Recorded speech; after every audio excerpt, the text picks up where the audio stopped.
Esto es un acto médico del cual el médico anestesiólogo es el principal responsable que evalúa al paciente para definir su riesgo quirúrgico.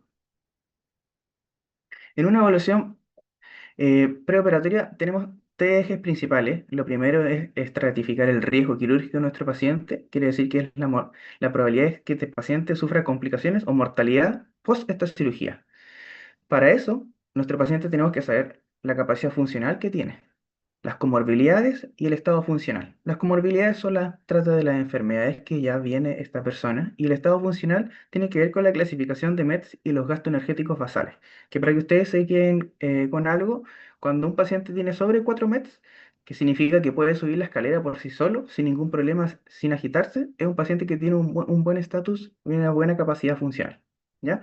También ahí lo pueden asimilar con la clasificación de la AJA, de la disnea de reposo, pequeño esfuerzo, grande esfuerzo. Obviamente, el que está con disnea de grande esfuerzo no es un buen paciente para entrar a pabellón, ¿ya?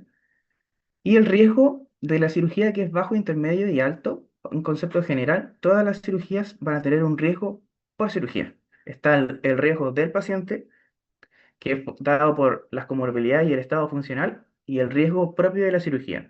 Obviamente, ir a una resección de un lipoma o a sacarse la vesícula en buen chileno no va a ser el mismo riesgo quirúrgico de realizar bypass coronario en un paciente en una cirugía de revascularización miocárdica. ¿Se entiende? Eso. Entonces, ¿cuándo debe realizarse la evaluación perioperatoria? El día previo en los pacientes que van a grandes cirugías, procedimientos de alta complejidad, cirugía vascular, cirugía cardiovascular, corazón, aorta, grandes cirugías abdominales, cirugía hepatobiliar, ese tipo de cirugía, ¿ya? O cirugía ortopédicas también grandes, neurocirugía también. Y cuando hay patología médica grave, o sea, significa que es un paciente que tiene una alta comorbilidad, que se va a someter quizá a una cirugía de colecistectomía, que se va a planificar, pero este paciente es hepático, tiene enfermedad renal crónica, entonces hay otros elementos que debemos evaluar antes de llevar a este paciente a pabellón. Y la alternativa 2, ¿cuándo se hace el mismo día? En pacientes que son ambulatorios, procedimientos de menor complejidad o de una rápida alta. ¿Qué quiere decir esto? El típico paciente CMA de cirugía mayor ambulatoria que va al pabellón, ingresa el día en la mañana y sale el día en la tarde. Cirugías clásicas que en cirugía general realizamos, la hernioplastia, que puede ser inguinal, puede ser incisional o ventral, y las colecistectomías. Y los pacientes de urgencia, obviamente nadie planea enfermarse ni nadie planea accidentarse, entonces la evaluación preoperatoria está obligada a realizarse en- antes de entrar a pabellón. ¿Qué requisitos debe tener una buena evaluación preoperatoria? Debe ser oportuna, ¿ya? Debe realizarse, como les dije, ya sea en los pacientes que son más graves y planificados los días previos, o los pacientes que están in extremis graves, que es de la urgencia del mismo día, o los pacientes sanos pueden realizarse el mismo día. ¿Ya? Tiene que ser estandarizada, un registro que cualquier anestesiólogo pueda ver en su pabellón y decir, sí, en base a los elementos que vio mi colega, yo también pienso lo mismo, tengo el mismo plan anestésico. Tiene que ser costo efectiva porque si la solución sería ponerle a todos los pacientes una evaluación preoperatoria antes de ingresar a pabellón, imagínense cuántas evaluaciones preoperatorias estaríamos realizando de más, ¿ya? Tiene que ser reproducible y tiene que, sobre todo, estimar los riesgos de la cirugía en este paciente. Y integral porque también tiene que evaluar los elementos biopsicosocial que están sometidos a nuestros pacientes, tiene que ver si tiene una red de apoyo, que lo puede ayudar con las cirugías en caso de que se llegue a complicar o con los cuidados postoperatorios, ¿ya? Y les dejé acá destacado que tiene que ser multidisciplinaria, porque cuando el colega anestesiólogo necesita la opinión de otros expertos, esta tiene que ser oportuna, ¿ya? Llámese cardiólogo cuando hay enfermedad o cardiopatías coronarias, llámese broncopulmonar en los casos de EPOC y asma, llámese nefrólogo en los casos de insuficiencias renales crónicas o pacientes que están sometidos a hemodiálisis, al endocrinólogo con los trastornos endocrinos y así vamos sumando especialistas a esta evaluación preoperatoria. O los llamados PASES, pase cardiovascular, pase bronco, pase nefro, pase reumatológico, ¿ya? Entonces, em, que va a contener una historia clínica que tiene que ser acotada y relevante a lo que necesita saber el anestesiólogo. O sea, necesita tener una anamnesis remota que le diga qué enfermedades tiene, qué cirugías se ha realizado, qué alergias tiene o qué eventos anestésicos ocurrieron con las cirugías previas, ¿ya? Y obviamente saber el motivo de por qué el paciente viene hoy día, porque si el paciente viene a un pabellón, viene a operarse, viene a someterse a un riesgo y él no sabe lo que viene, no es un paciente que está bien planificado, ¿ya? El examen físico va con un especial énfasis en los anestesiólogos, como ellos son encargados de la vía aérea, ¿ya? Tienen que verificar elementos que puedan, escalas que tienen ellos para ver si el paciente puede tener una ventilación difícil, puede tener una intubación difícil, que son predictores, ¿ya? Que van a preparar al colega para que tome sus determinaciones en pabellón de una forma anticipada. Y también el examen cardiovascular es muy importante en los anestesiólogos, porque eso es lo que cambia el plan anestésico, ya sea el corazón, que tenga soplos, que tenga tercer ruido, que tenga signos de insuficiencia cardíaca descompensada, ¿ya? Y los pulmones, que tenga sibilancias, que tenga estertores, que estos vayan a incrementar el riesgo de una uh, intubación difícil. Los exámenes de laboratorio para evaluar qué tan compensada está la patología. Siempre está el caso de los pacientes diabéticos mal compensados que llegan con una hemoglobina mayor a 10 a operarse a pabellón de una colecistectomía. Y eso no puede pasar porque son pacientes que están mal preparados. A no ser que esta sea una cirugía de urgencia por una colecistitis aguda, por ejemplo. ¿Ya? Y también tienen que tener acceso a lo que son los electrocardiogramas, que ellos lo usan cuando los pacientes son mayores a 40 años para ver si tienen trastornos del ritmo y van a hacer una arritmia en pabellón. Y dentro de este acápite de los exámenes y laboratorio también está la imagen, porque si el anestesiólogo tiene un paciente que van a meter a pabellón, tiene insuficiencia cardíaca, a él le gustaría tener un ecocardiograma para poder objetivar la función cardíaca. O si va a entrar a pabellón y tiene un trastorno pulmonar como el EPOC, también le gustaría tener una espirometría, también le gustaría tener un test de difusión de CO2 o caminata. Entonces ahí vamos desglosando ciertas cosas que ellos van a necesitar para poder estimar el riesgo y controlar este mismo en el pabellón. La medicación preoperatoria, por las interacciones que pueden tener en los fármacos que ellos utilizan y también los medicamentos que los pacientes tienen que suspender antes de pabellón, llámese los anticoagulantes o los antiagregantes, dependiendo de cuál sea el plan anestésico que ellos vayan a dar. Y también medicación que no pueden suspender los pacientes antes de pabellón porque van a generar problemas dentro de esto. Ejemplo, el beta bloqueo, ¿ya? O la insulina. Solamente la insulina se debe suspender con el ayuno, no los días previos. El consentimiento informado de la parte anestésica también es importante y el plan anestésico que se sugiere después de la evaluación preoperatoria. Que generalmente, si estos son pacientes que se operan dentro del día, el mismo anestesiólogo va a decidir el plan anestésico o si son pacientes que vienen ya más preparados, es un anestesiólogo que sugiere un plan anestésico y el otro anestesiólogo, como esta es una evaluación estándar, se homologan y generalmente utilizan lo mismo a no ser que pesquisen algo que no fue pesquisado en la evaluación anterior.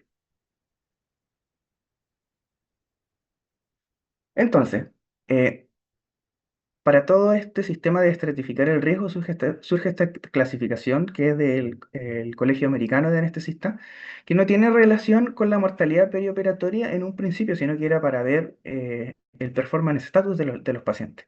Solo que después con el tiempo se vio que se homologaba la mortalidad perioperatoria con este tipo de clasificación y nos permite hablar un lenguaje en común.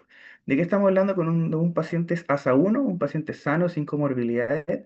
Como lo dice la tabla, tiene menos de un 1% de mortalidad perioperatoria, ¿ya?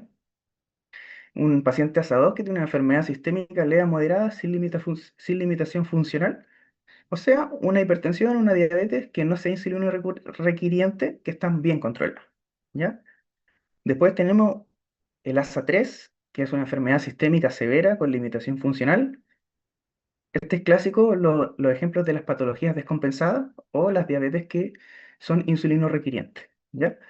El ASA4 es una enfermedad sistémica severa con riesgo vital constante. Como ya lo ven, ya desde el ASA 3 en adelante aumentamos desde un 5% de mortalidad perioperatoria. Un paciente que está con ASA 5, que es un paciente moribundo con pocas chances de sobrevivir si no es operado, o si es operado también, ¿ya? Estos ASA 5 generalmente son las disecciones aórticas o la patología vascular, aneurismas rotos complicados, ¿ya? Y el ASA 6 se agregó para los pacientes que están en muerte cerebral y son los candidatos a la procura de órganos, ¿ya? Ese es un tipo de clasificación, que es por el performance status del paciente. Ahora tenemos que agregarle el riesgo quirúrgico dependiendo de la cirugía. O sea, el segundo ítem que hablamos de dentro de las primeras diapositivas. Un concepto general que es básico que ustedes manejen es el concepto de MACE o MACE, que quiere decir con eventos cardiovasculares mayores. Estos son los más preocupantes en el tema del pabellón porque son los que pueden desencadenar la muerte del paciente. Quiere decir que son arritmias, que son infarto al miocardio, que son ACVs, que son TIAs. ¿Ya? Entonces, tenemos cirugías que son de riesgo alto, que es lo que habíamos conversado anteriormente, la cirugía aórtica y vascular mayor, la cirugía Whipple, las hepatectomías, las resecciones de conducto biliar, las esofaguectomías, las reparaciones de víscera perforada, cirugía de tórax, cirugía hepática y de tórax, nuevamente. ¿Ya? Esos son un riesgo alto, significa que tienen mayor de 5% de probabilidades de realizar un evento cardiovascular mayor. Cirugías de riesgo intermedio son las cirugías de cabeza y cuello, cirugía urológica o ginecológica mayor y el trasplante renal, ¿ya? Generalmente todos los trasplantes son de riesgo alto y el trasplante renal lo desescalan un poco en esta clasificación, ¿ya? Y de riesgo bajo son las cirugías urológicas menores, ortopédicas menor, ginecológicas menor. Vamos a ejemplos prácticos de la clasificación de ASA para que ustedes se empiecen a familiarizar. Un ASA 1, un paciente normal, joven, sin comorbilidades, ¿ya? Y acá quiero hacerle un énfasis eh, que en nuestro tiempo poco nos damos cuenta. Los pacientes fumadores, los pacientes obesos, ya están enfermos para la clasificación de ASA y no son gente sana. Entonces, ya un fumador es ASA 2, ya un obeso es ASA 2. Y también comentarles que no hay embarazada que sea ASA 1, parten de ASA 2. Ahora, un ASA 3 es un paciente que tiene una comorbilidad con una enfermedad sistémica severa, ¿ya? Y acá entra el obeso mórbido o con un IMC mayor a 40, el diabético descompensado con insulino o insulino requiriente, la enfermedad, el EPOC, la enfermedad renal crónica en hemodiálisis, pero no de agudo, sino que crónica, ¿ya? Y en el ASA 4 tenemos un paciente con los eventos cardiovasculares mayores que les comenté, pero que es menor a 3 meses, donde el riesgo de tener otro evento cardiovascular mayor es máximo. Y generalmente estos pacientes están anticoagulados y doble antiagregados. ¿Cuáles son las enfermedades? Infarto por miocardio reciente, el ACV, los stent recientes o un TIA. ¿Ya? Y la insuficiencia renal aguda o insuficiencia renal aguda sobrecoriónica que está en diálisis de agudo. Ese paciente típico renal que llega al servicio de medicina interna se enferma por una intercurrencia y de pasar de estar de una enfermedad renal tipo 4 cayó a diálisis mientras se está recuperando de una enfermedad renal aguda y justo cursa con un episodio de colecistitis aguda. Ese paciente hay que operarlo, pero ya no es una ASA 3, sino que es una ASA 4. El ASA 5, el que les comenté, que generalmente son las rupturas de los grandes vasos, ¿ya? O politraumas masivos, hemorragias intracraneales con efecto de masa. Y el ASA 6, el paciente declarado muerte cerebral. Ejemplos prácticos para que recuerden: paciente joven y sano, ASA 1. Enfermedad sistémica leve controlada, la embarazada, el fumador, el hipertenso, el diabético que no es insulino requiriente y que está controlado. El ASA 3, enfermedad sistémica grave, obeso con IMC mayor a 30, eh, o sea, obeso mórbido, una diabetes mal compensada o una diabetes insulino requiriente, un enfermo renal en hemodiálisis, pero de forma crónica, y los eventos cardiovasculares mayores, pero a 3 meses, ¿ya? El infarto, stenting y una ACV, ¿ya? Esta parte del obeso IMC mayor a 30 corresponde a un ASA 2 por si acaso. Ahí se corrió la presentación.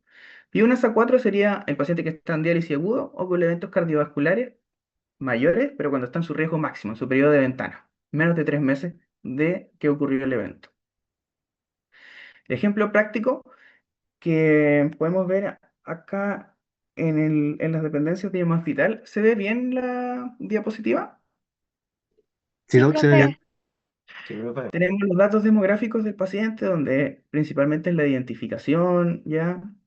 Del paciente y la identificación del que realiza la evaluación preanestésica, los antecedentes médicos, quirúrgicos y obstétricos relevantes para la cirugía, el diagnóstico, la cirugía propuesta, los antecedentes médicos, la clasificación de ASA, la capacidad funcional de la American Heart Association, los antecedentes quirúrgicos, los antecedentes anestésicos, náuseas y vómitos postoperatorios o antecedentes familiares, para que detecten casos poco frecuentes, pero como son la hipertermia maligna, ¿ya? Antecedentes ginecobstétricos cuando son relevantes claramente el acápite de los hábitos, ¿ya? Tabaco, alcohol, drogas. ¿Por qué? Para mantener a los pacientes con una buena anestesia o una buena sedación, se ve que los pacientes que son alcohólicos, que mezclan drogas recreativas, ¿ya? Son más difíciles de sedar que los pacientes que no. Los antecedentes alérgicos, que son muy importantes para los anestesistas, los fármacos que usan, si está dispuesto o no a usar transfusiones y cuántas horas de ayuno tiene. ¿Ya? Después llegamos a la parte del examen físico, que son los signos vitales generalmente, la vía aérea y los predictores de vía aérea difícil, ¿ya? Ciertas mediciones que hacen los anestesiólogos para anticiparse a estos eventos, si tiene cuello corto, si tiene una dentadura, si le faltan piezas dentarias. Acuérdense que con la manipulación en la intubación siempre está el riesgo de pasar a llevar estructuras dentarias, ¿ya? ¿Qué tanta movilidad cervical tiene? Y también un examen de la columna si el plan anestésico es anestesia espinal. Es un laboratorio básico que orienta los exámenes prequirúrgicos y acá quiero hacerles como un énfasis en que si bien es cierto, todos los grandes centros se piden estudios prequirúrgicos, las guías de las recomendaciones de anestesia y de las sociedades de anestesia nos dicen que los pacientes que son sanos o ASA 1 no deberán tener ningún examen prequirúrgico para llevarlos a pabellón. Y los exámenes prequirúrgicos, con un fin de hacerlo más costo efectivo, solamente se debería evaluar bajo sospecha. O sea, paciente que es diabético necesita una hemoglobina glicosilada, paciente que es hipotiroidio necesita el perfil tiroidio, y paciente que es hepático necesita una evaluación por broncopulmonar si es que está descompensado y así sucesivamente, pero solamente bajo sospecha, ¿ya? En el práctico y en la vida real siempre pedimos exámenes preparatorios a todos los pacientes que llevamos a pabellón, pero tienen que tener esa salvedad.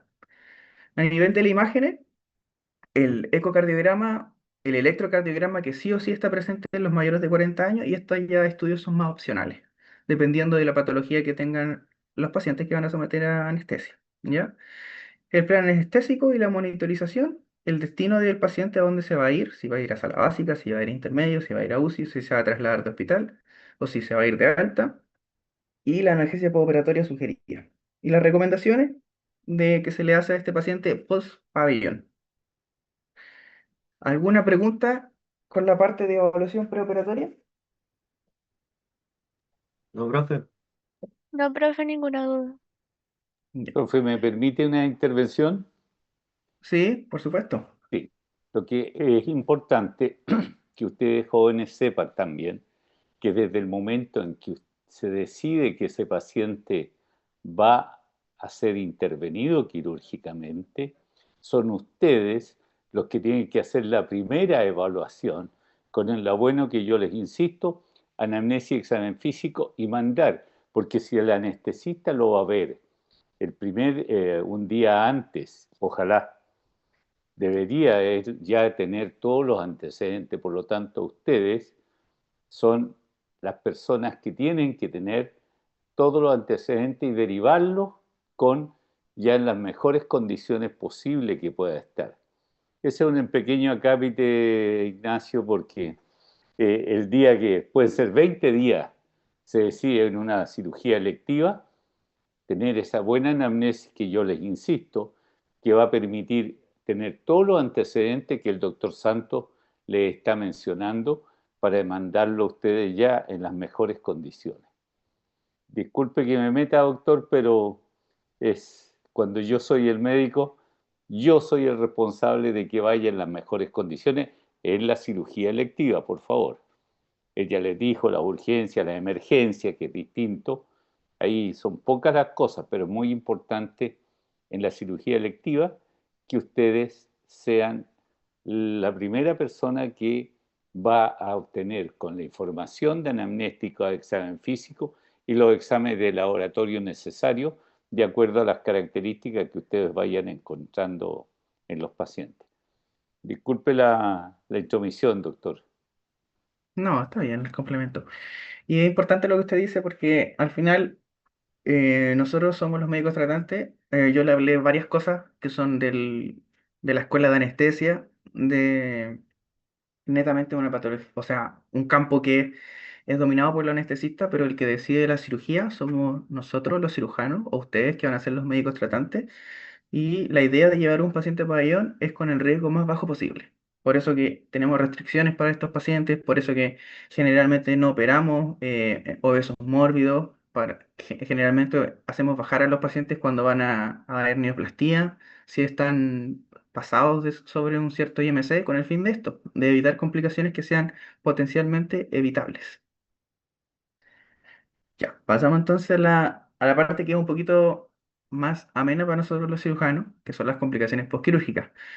Y lo digo que amena, pero en realidad a nadie le gusta que los pacientes se compliquen. Ya, sería curioso encontrar a un cirujano que le guste que sus pacientes se compliquen.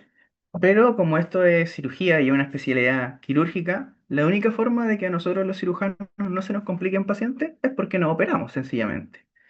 Todos vamos a tener complicaciones y lo importante es pesquisarlas, manejarlas, acompañar a nuestros pacientes o a los enfermos y que ellos sientan que las complicaciones pueden pasar, porque todo esto está probado con estadísticas y en algún momento a nosotros nos va a alcanzar la estadística y vamos a tener una complicación. Lo importante, como les dije, es detectarla de forma precoz y hacer cosas y comentarle de forma oportuna a nuestros pacientes. ¿Ya? Y la complicación generalmente nunca es por una causa iatrogénica directa de nosotros los cirujanos, sino que es por una complicación que tuvo el paciente, llámese por su mala calidad de tejido o porque el paciente ya tenía mucha carga de comorbilidades. Ese tipo de complicaciones estamos hablando, ¿ya? Que ellos ya, uno ya hizo el trabajo de advertirle, señor, señora, usted tiene un riesgo más elevado de tener una recidiva de esta hernia, o usted tiene un riesgo más elevado de sangrado por tal cosa. Es parte del consentimiento informado que nosotros utilizamos antes de llevar a los pacientes para allá. Entonces, ¿cómo definimos complicación postoperatoria? Como todo suceso que implica una desviación en el postoperatorio habitual. Una definición bien vaga, pero bien importante del punto de vista semántico. La regla de oro que tienen que saber de esta parte de la clase y lo más importante es que todo paciente quirúrgico tiene una complicación quirúrgica hasta demostrar lo contrario. Si se operó de una colecistectomía y está con dolor o está con dificultad para respirar, al día uno yo no voy a pensar que tiene un TEP, no voy a pensar que tiene una pilonefritis, no voy a pensar que tiene una telectasia. Ese paciente está sangrando hasta que se demuestre lo contrario. ¿Ya? Entonces, las complicaciones van a ser médicas y quirúrgicas.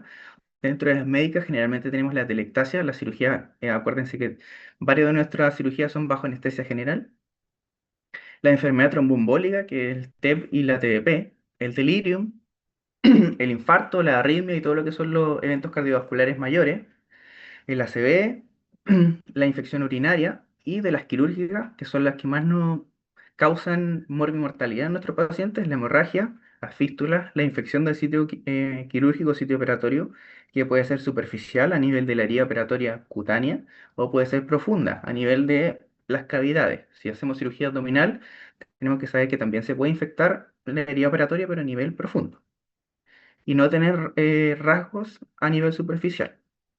La obstrucción intestinal cuando nuestras cirugías generan bridas o adherencia y hernias incisionales. Lo importante que sepan cuando vayan a evaluar un paciente quirúrgico es la temporalidad y la cronología de la aparición. En el día cero tenemos que estar pendientes de nuestro paciente porque lo vamos a ver después de la cirugía, pero en el día uno lo que predomina siempre es la hemorragia. Nosotros generalmente vamos a cirugías que somos de las pocas personas en el mundo que podemos cambiar la anatomía de los pacientes, pero esto tiene un riesgo, ¿ya? Dejar los vasos no correctamente ligados o falta en la hemostasia y que los pacientes sangren o sangren por otras causas, ¿ya? Coagulopatía u otros estados. En los días 2 y 3 predomina el hilio postoperatorio, las atelectasias, y los días 4 y 5 ya nos pueden empezar a filtrar la sutura, ya nos pueden empezar las infecciones de sitio operatorio o la infección propiamente tal, las colecciones intraabdominales o se nos pueden eviscerar pacientes, ¿ya? En los días 7 y 10 predomina la enfermedad tromboembólica y en los meses postquirúrgicos la obstrucción intestinal por bridas, la estenosis de nuestra anastomosis o la úlcera de nuestra anastomosis, llámese en cirugía digestiva propiamente, ¿ya? Y en los años, los pacientes que se someten a las cirugías de urgencia, la hernia incisional o a las cirugías bariátricas, la hernia interna. Entonces, cuando ustedes vean que un paciente creen que puede estar sufriendo una complicación postoperatoria, pregúntense estas preguntas. Pero primero tienen que saber qué indicios nos da un paciente para nosotros pensar que se está complicando. Entonces, ¿quién es el que más sabe de su cuerpo? El paciente. Ustedes van, le pasan visita en la mañana y le preguntan, paciente o señor o señora, ¿cómo está? ¿Cómo está de su cirugía? ¿Qué siente? Y él les va a dar al tiro una evaluación subjetiva. Doctor, tengo dolor. Doctor, transpiro. Doctor, me está saliendo como líquido por mi herida. ¿Ya? Ahí ustedes paran sus orejitas y dicen, chuta, este paciente puede estar complicado o no. Después, si no tiene, evalúen siempre una anamnesis bien clarita. Generalmente lo cardinal va a ser que el paciente se va a quejar de dolor. El dolor va a estar acompañado de qué? De náuseas, de vómitos, va a estar acompañado de, em, como les dije, exudados, va a estar acompañado de ¿qué otra cosa? ¿Ya? Y luego de eso se van a ver al tiro los signos vitales. ¿Qué van a ver en los signos vitales? Van a ver la frecuencia cardíaca, la frecuencia respiratoria, la temperatura, y si el paciente tiene cualquiera de esas variables alteradas, ustedes más paran las orejitas porque dicen, chuta, hay una repercusión objetiva del disconfort de mi paciente. Y lo que nosotros más nos interesa y los que más somos fijones, nosotros los cirujanos, es la frecuencia cardíaca. Si un paciente que nosotros acabamos de operar está taquicárdico, aunque no tenga ningún otro signo, nos preocupa el tiro. Ese paciente está complicado hasta que se demuestre lo contrario también. La taquicardia es un signo muy precoz de que algo malo puede estar pasando en ese paciente. Entonces, después de hablar esas cosas, 5 preguntas cardinales. ¿Qué cirugía se realizó? Porque por cirugía tenemos riesgo. Si se operó del cuello, si hizo una tiroidectomía, lo que nos tenemos que preocupar que no haga un hematoma cervical. Si se operó del tórax, que no haya quedado con neumotórax o que no haya quedado un vaso dando con los drenajes y va a moverlo porque empieza a salir sangre por los drenajes, ¿ya? En la cirugía abdominal, si hicimos anastomosis, habrá que, y se cortaron vasos, lo mismo, sangre, si se empieza a complicar como a los 5 días de licencia de las suturas que realizamos o la anastomosis está filtrando, ¿ya? Y así sucesivamente por tipo de cirugía nosotros tenemos que saber qué cosa puede estar pasando, ¿ya?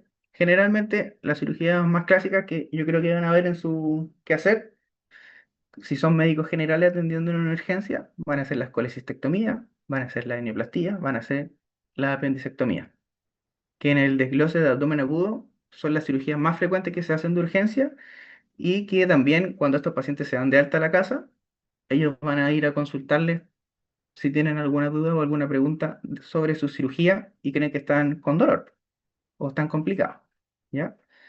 Entonces, ¿qué cirugía se realizó para saber qué potenciales complicaciones tengo que ir a buscar?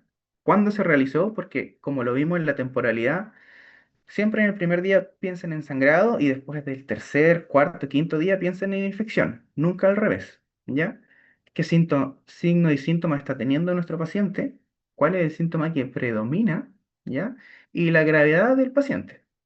Si un paciente que tiene todos los signos vitales alterados, tiene los parámetros inflamatorios duplicados desde cuando se llevó a pabellón, chuta, es un paciente que o está séptico o va a estar séptico en las próximas horas. Entonces hay un paciente que hay que repeler de urgencia, ¿ya? Esas preguntas son claves que tienen que responder. Y si teniendo estas 5 preguntas ya analizadas y resueltas, no saben qué complicación quirúrgica puede tener su paciente, puede pasar. Pero lo que no puede pasar es que ustedes se queden con la duda y que no pregunten, ¿ya? Siempre va a haber alguien dispuesto a ayudarlo a ustedes o a cualquiera de nuestros colegas, aunque no lo crean. Y sobre todo si son pacientes que quirúrgicos que nosotros operamos. Sí, siempre uno, como cirujano, está acostumbrado a que lo llamen a cualquier hora para preguntarle, aunque sea algo ínfimo, sobre un paciente que uno operó. Entonces, ¿cómo ordenan su pensamiento diagnóstico? Factores clave que tienen que considerar: la temporalidad, la cronología de los hechos y qué pasó en la cirugía, o si la cirugía fue compleja, ¿ya? Los hallazgos de pabellón y qué cosas están pasando y en qué orden, cómo aparecieron los síntomas. Después tienen que sistematizar qué sistemas están afectados y después tienen que darle una severidad, que esa severidad se puede dar de forma subjetiva o una forma objetiva. Ya. Entonces tienen que buscar por sistema a nivel de la herida operatoria. Es una infección de herida operatoria, puede haber evisceración, puede haber una fascitis necrotizante, puede haber hemorragia, hematoma, seroma, absceso, colecciones, dehiscencias de anastomosis, peritonitis. A nivel del acto quirúrgico, hay fiebre, hay ilio posquirúrgico, ¿ya? A nivel de los subsistemas cardiovascular, urinario, respiratorio, neumonía, atelectasia, cardiovascular, enfermedad tromboembólica, creen que se está infartando el paciente. A nivel urinario, insuficiencia renal, retención urinaria después de la anestesia espinal. Eso. Y está esta clasificación Claviendindo que nosotros utilizamos para evaluar las complicaciones postoperatorias, pero quédense con que esta es una clasificación que se usa para el nivel de los estudios, ¿ya? Nadie o por lo menos en el centro que yo me formé, nadie le va a andar preguntando esta clasificación, o sea, este paciente está complicado, ¿en qué clasificación de Claviendindo? A lo que a nosotros nos importa cuando vamos a evaluar a nuestro paciente y creemos que se está complicando, el paciente ¿está estable o no está estable? ¿Hay que repararlo o no hay que repararlo? Esta clasificación es como para hacer un estándar y comparar los diversos grupos quirúrgicos y sus diversos resultados y hacer más estándar, pero para los estudios, más que para aplicarla en la vida cotidiana, ¿ya? Pero tienen que saber que desde la Claviendindo 3 en adelante las cosas se ponen feas, ¿ya? Y se necesitan intervenciones quirúrgicas para poder resolver las complicaciones, y las complicaciones grado 1 y grado 2 son o complicaciones médicas o complicaciones que se manejan solamente con tratamiento médico. Entonces, como conclusiones, la evaluación preoperatoria es un elemento clave en la planificación quirúrgica de un paciente y el principal objetivo de esta es estratificar el riesgo perioperatorio. Las complicaciones postoperatorias son parte del quehacer quirúrgico de nosotros los cirujanos y una alta sospecha es la clave para lograr un diagnóstico precoz y tratamiento oportuno. Un poquito de bibliografía y eso.